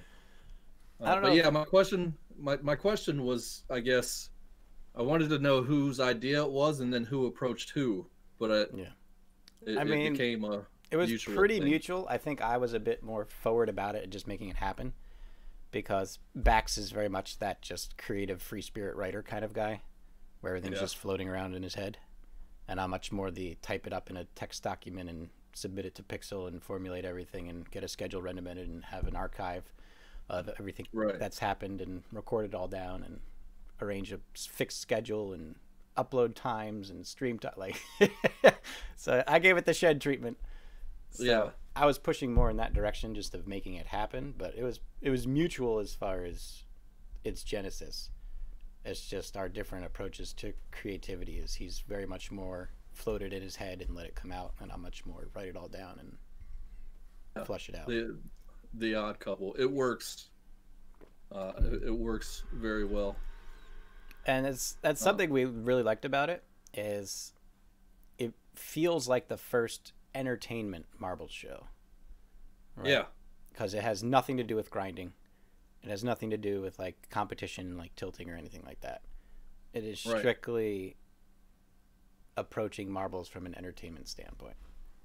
And I feel like that's something that hasn't really been tapped into as far as marbles goes. And even Twitch in general. Like, there are some really good entertainment streams, but most of the time it's fixed around gameplay, or it's someone who's doing, like, you know, advice on investing, or someone who's calling scammers to waste their time and stuff like that, right? So yeah, it's all entertaining in its own way, but it's not designed as an entertainment show. It has an objective. It has a goal. So it is a fairly unique experience, we feel, for Twitch, and we hope that's going to lead to a bit more success as we continue to push it. Oh, I'm sure it will, and hopefully it can draw more people into the marbles community. But I think everybody that's in the marbles community is if they're not yet hooked, they will be. I think it does have that kind of it's that effrontery, right? It's so much against the like core values of marbles, right? Like, you know, actually paying attention to the race in marbles and not chat, right? Not being grinder friendly, not having the most, you know, polished and regimented flow of running races, picking maps that no one is picking. Like, it's really just that bold-faced effrontery to the community, but they know we appreciate it as a community and as a game, and they know we want to just add something unique to people's experiences of marbles, so it's not always the same grind over and over and over again. So was this the sponsorship? I know you're very involved with Pixel. You guys talk a lot. People would be surprised. What's that? People would be surprised. It's not. I've described it before, like how I am with Pixel, Ender's, Spoo, and Standard Damage. I would never call any of them a friend. Not to say they're not good people, but that's just not how I approach the relationship. It's very much a business relationship. So it's mostly just like, here's a bunch of information, and they're like, here's our analysis. Great, thanks. How you doing? Good. Okay. Too bad we both have to start streaming 20 minutes, otherwise we could talk or something. Right. Yeah, and that works well because it is a business. Yeah. I mean, people don't look at it as, especially with Pixel, Spoo, Enders, Standard, people still look at it as it's a streamer playing a game. Yeah. But it is business for them. Mm-hmm. So, and I don't think a lot of people realize that. But as far as the sponsorship goes, was this something that Pixel saw and he was like, "Hey, man, we want to be involved," or did you say, "Hey, this is what we've got going on. Here's the stats. What do you think about getting in on this?" I actually haven't talked to Pixel about disclosing any details about the partnership. All I can say is watch promo number 20, part 2. All right. And that's all the information I can really give on that. Not that I wouldn't want to share it, but that's not something I've gone over with Pixel. So out of respect to Pixel, you know, executive privilege. That makes sense. Can I evoke my executive privilege for this question? Absolutely. Great. Awesome. But I know that Pixel has said it before. If you create something that is something that works, and it's gonna, if it gets his attention, then he'll be in touch. Yeah, I think. And I know final Ross battle was the first one. Right. It was a clear example of that. Is no one was doing anything with Battle Royale. And that's always things on my mind. Any game mode, any nook of marbles that no one's doing, I'm always thinking about how do I make this a thing. The problem is, I'm running out of time to hit all the things. I'm gonna have to start just cutting the slack and focusing on what's already working. So track builder competitions were something on my mind, and some people are coming in and out with that. I might start picking up on that because the people who have done it so far don't seem to be able to grow it. Like it's good as a standalone event, but not as a recurring episodic series. So I might start looking more seriously into that again, considering the success I had on the last one. I think that's something different about you than a lot of people too. Is how you said it, is not standalone events, but episodic series. Yeah. Not a lot of people look at things that way. Right. And that's just my approach because I want to grow the stream. If it's not something I want to do or look forward to doing every week, why would people want to watch it? Right. Usually the draw of a big event is like prizes. Right. And I hate that. I don't think that's a healthy way to build any community. No, I can tell you it's not. You even see that with Pixel taking down Community Day because it had that problem. It was one big event that everyone showed up for prizes, and it was taking things in the wrong direction. Right. So that's a principle I've always held, and it's good to see the marbles community going that direction. I was a little worried in the initial explosion, season 17. There was a favoritism towards streamers who were doing money marbles and giveaways and things like that. But I had hoped it would be the proof in the pudding over time. And now we're coming into season 20, season 21. It's starting to show the people who did that as their goal now don't have good communities. And the people who stay away from that and maybe suffered for a while are now starting to really grow. Yeah. So it's a bit well, not everybody can be as dynamic as Shens. And it's not to say you can't do money marbles. It's not to say you can't have giveaways. But the moment it becomes something beyond giving back to your community, in my opinion, is when you've lost the line of sight. Right. At some point, you're just trying to buy. Right. I don't see it any different than buying views, personally. Yeah. And literally once you views. Stop doing that, or that just becomes expected of you. Right. What happens when the money runs out? Away. What do you have left? Right. A bunch of unhappy people. People that don't care anymore. Yeah. So that's been one of my main approaches on that. I can say with the tilting tournaments, I can be a bit more disclosed about that. Because Pixel and Spoo were doing it. And in all honesty, I didn't like the way they were doing it.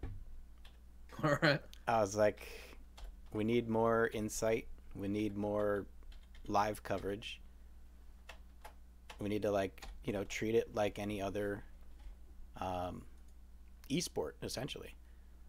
Yeah. And GJC, who I was in contact with, agreed. He thought Tilted was Marble's way into being recognized as an esport. Yeah. So he was on board right away, and we flushed some things out. I did a test tournament on my own, and I was just like, hey, Pixel, I'm doing my own tournament at the end of the season. 9 people. I'll cover it. And I was like, okay, I'll watch it. And he saw what I did, and he was like, you know what? Why don't you just take it over? You can be the Tilt tournament guy. And I was like, that wasn't quite what I was going. I was hoping to join in. I wasn't looking for all the responsibility. I just wanted to help make it a better event. So here I am, running it now. And well, I think, or at least it seems that you've walked into being the Tilted guy in general. I do get that often. Yeah, when it comes to new builds, new versions, updates, you get to be the guy that shows it off. I would call it testing. I don't really Yeah. shut up. Definitely testing. And that's really just part of a similarity that Pixel and I share. We kind of talk about it as having that matrix vision. A lot of people, when they're in an event, they're in the emotion of the event. They're in the, fanfare of the event, having a good time, in the spirit of the competition, everything like that. Yeah. Where he and I, that just washes right over us. You might as well just not even have the audio on, right? What we're looking at is what is the kind of interaction that Chad is having with that event. We're looking at what would happen if you did this exact same thing the next day or the next week. Yeah. We're looking at how could you integrate a better reward system for something like this. So since we both have that ability to really dissect events in that way, it's a lot easier for us to communicate how to build good things.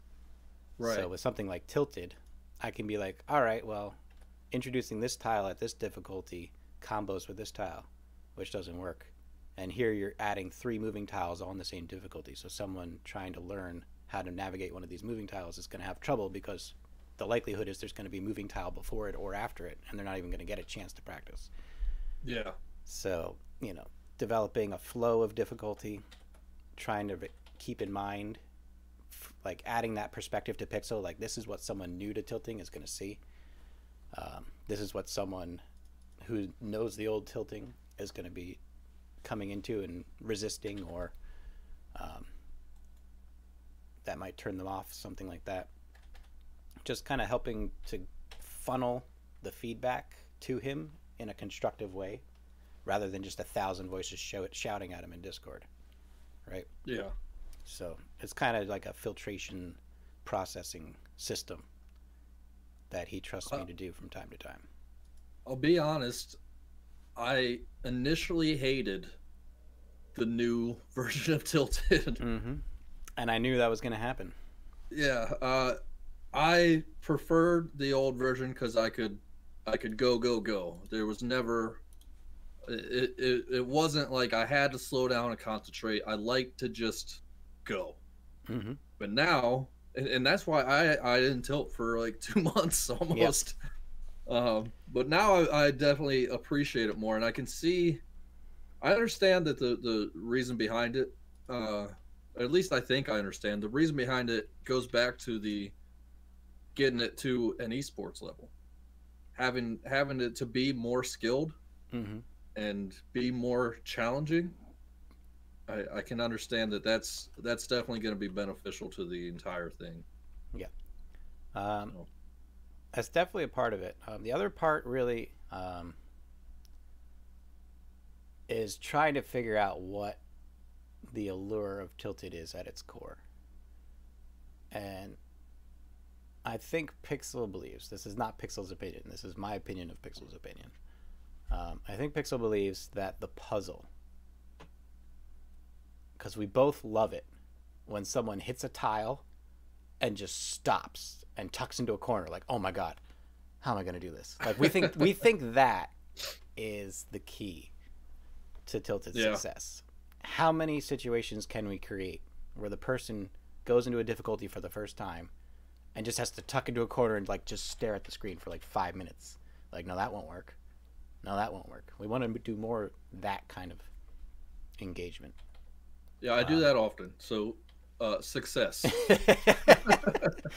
So, a big part of that was reducing the number of levels per difficulty, which I was advocating for since there were 10 levels per difficulty. Because I thought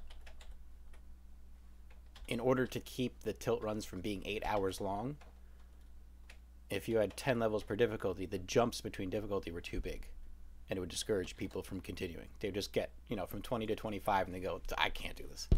I got squares with no corners. I got window rooms. I got all that, they would just give up. So my idea that I proposed way back when was to have like a staggered difficulty. So there would be restricted tiles and unrestricted tiles. So let's say it was 10 levels per difficulty. For the first 5 levels, it was very restricted. So, like, a tilt tile would never come after a drawbridge. A revolving bridge would never go into a squeege, right? You would eliminate from the procedural generation tricky combos by not letting certain tiles follow other tiles. And then for the second half of the difficulty, you would turn the restrictions off, so that when people got to a level, more often than not, they would be able to approach each of the new tiles individually. And then once they had the 5 levels to get through, it would jump up the difficulty by allowing the tiles to interact with each other. Right. Yeah, that's I've definitely realized that the higher difficulty, 20 and plus, it's a lot more about combinations than it is about individual tiles. And the issue there is that it's very hard to program, because a 2-tile combo you can very easily mitigate. But 3-tile combos, the logic in that is way more work than what Pixel needs to put into that game. Yeah. Like the amount of work he would have to do to regulate 3-tile combos would not pay off on the other end. Right. So things like something I found not too long ago, there was a revolving bridge, squeege revolving bridge, which I had been experimenting with for a lot of times. And what we decided, or what he decided, was to just leave it. But what I noticed is that if one of the rotations was off in the revolving bridges, it was actually physically impossible, because the timing never lined up to get the marbles through. So it's tricky like that, because a revolving bridge into squeege is perfectly fine, and a squeege into revolving bridge is perfectly fine. But the 3 in a row can cause that impossible situation. In my opinion, I think the solution there is to not let squeeges follow revolving bridges, because the revolving bridge into squeege isn't hard, and it only requires you to just wait, right? You just have to sit in the revolving bridge and wait for 3 or 4 revolutions before it lines up right, and then you can go through. So that particular combo doesn't add difficulty and slows down the run. So you could get rid of that combo, which would remove those 2 caveats, and it would also prevent the 3-tile combo.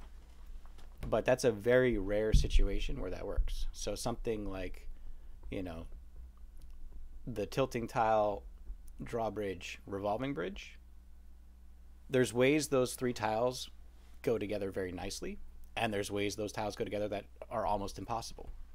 Yeah. And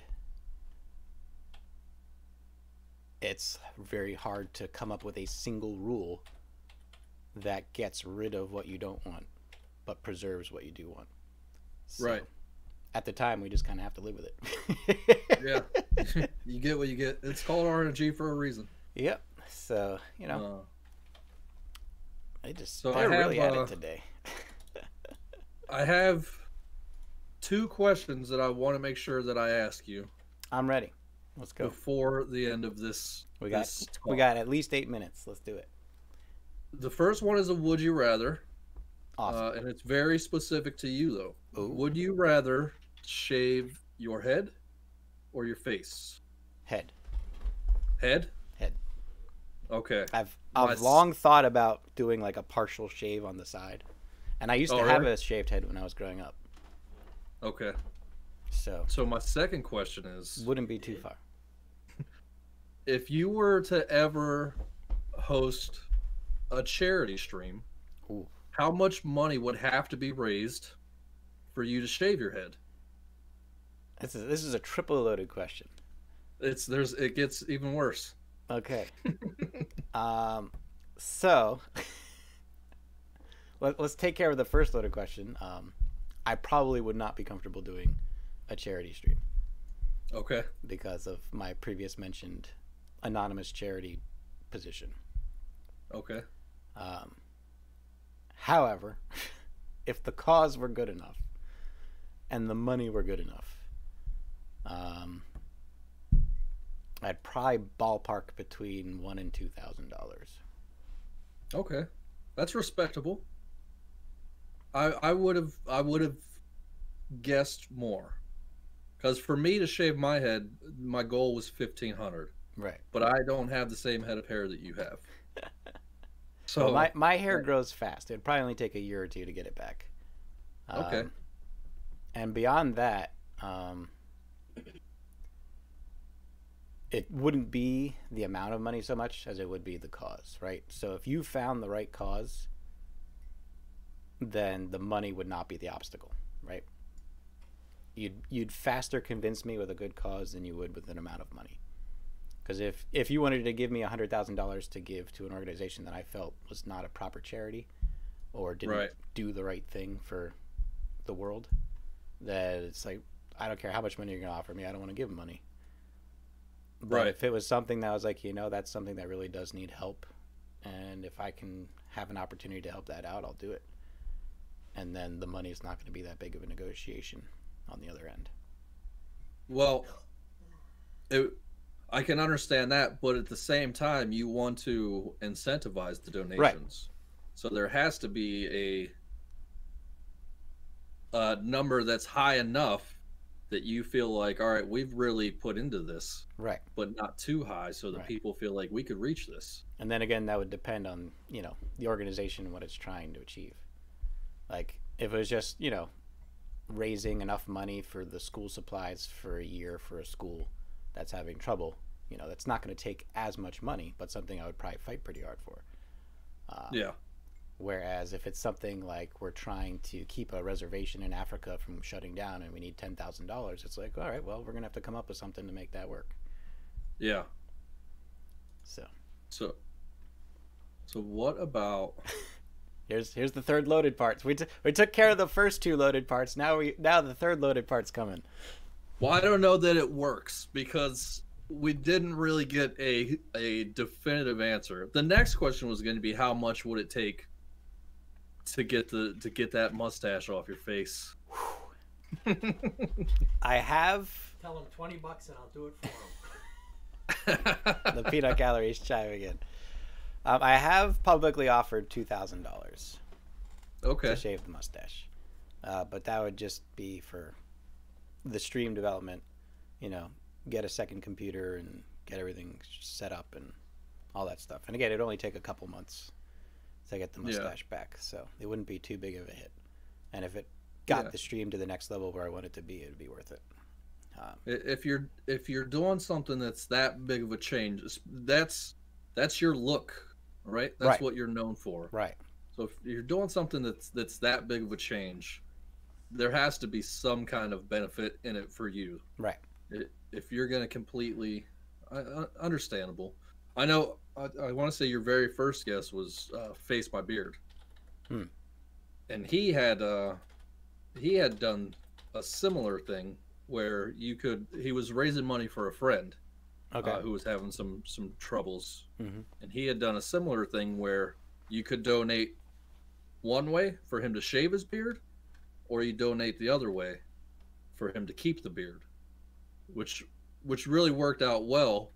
And I wanted him to shave, but I don't think it happened. It didn't happen that way.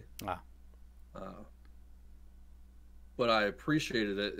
But he said if he shaves his beard, then he's gotta gain something from that too. Like if you're gonna change your signature, whatever trait it is, you can't just do it for nothing. Right. So that's understandable. If we shave that mustache, it's got to be beneficial to you. Yeah, it would either be for the personal gain of getting the stream to the next level, or a very well orchestrated proposal to help something else out. All right. How much to shave that cat? I'm just kidding. Cat, not much. Anything to have her not shedding constantly for a couple weeks, I'm all for it. Oh, wow. Yeah. She's going to be 19 in about 2 months. Oh, wow. I never was a cat person. I'm just an animal person, really. I've had all sorts of animals. Yeah. Well, I grew up and there was always many cats and many dogs at the same time. So I'm used to it, but it's just too much chaos for me. The one dog is good, and I think we're gonna stay there. Sounds good. I heard somebody once said that having two dogs is a huge difference over having one dog. Right. But having three dogs is not much different than having two, Right. and so on. So yeah, well, I think it is kind of like that. There's that threshold, right? So with a single pet, it's all kind of self-contained and manageable. But once you have more than one pet, then there's always someone doing something. So you just kind of accept the chaos.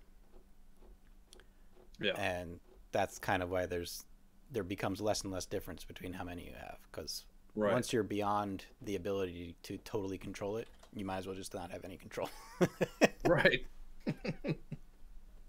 Right. So that makes sense. We hit the questions that I really wanted to ask. I think that's true about kids. The more you have, the less you notice it. I don't know if you heard the wife. I She did. said the same is true about children. That's what I was talking about earlier, about getting to the outnumbered stage. Right now, you can take them one-on-one. Yeah. But once you have one more, you're going to be outnumbered, and that's a different ball game. Yeah. It'll be fun. Yeah. Surely. Cool. Well, I think that's going to do it for the talk show. You did it. You went 2 hours, and you weren't boring. Well done. It probably wasn't the most boring experience of your life. No, it was. But it was I'm quite sure pleasant. it ranks up there. It was quite pleasant. So thank you for coming on, and hey, I appreciate being here. Being on the show. It means a lot. I'm a big fan of yours, and thank you. I'm happy to see that you're growing more and more by the week. I hit 3K not too long ago, not counting the bot jump that I got. I got a bot jump of like 150, but now I'm above 150. So I got some bots I have to get rid of too. GG's. But yeah, it's an absolute pleasure for me to have been invited. I appreciate that. Cool. And be prepared for lots of questions tomorrow during Teach and Tilton. Yeah, Teach and Tilton tomorrow. And thank you all for watching Season 3, Episode 3 of Losing Our Marbles, a Talk to 2 with Captain Dadbod. Thank you again for coming on to the show. As always, we will continue with chat Q&A for a little bit after this portion, but only live. We don't put that up on YouTube. So if you want to catch that, you got to be here live for the show to be in on the fun. Anything you'd like to promote? Maybe coming up in February that you can cursorily generalize about? So we're still in the planning, which isn't great since it's only a week out. But we've come up with the charity stream that I'm looking to do in January is less of a charity stream and more helping somebody out. Right. So on Saturday, next Saturday, which I know is also Marbles Fest, but on next Saturday I'm going to be part of a much larger stream crawl, where many of our friends and us will be raising money to help out a good friend of all of ours. Awesome. So I have to get that sorted, get the information out there, but hopefully we can help some people out. Yeah, it's always good. I think there's also going to be one of the MSLAs coming up is going to be a charity stream as well. So I'm interested to see what they're going to do with that too. So it's good to see everyone trying to help each other out, especially in these days and times when it's rough for a lot of people. So thank you for being you and doing what you do. I try. We appreciate it. And we'll see you all next week for the next episode.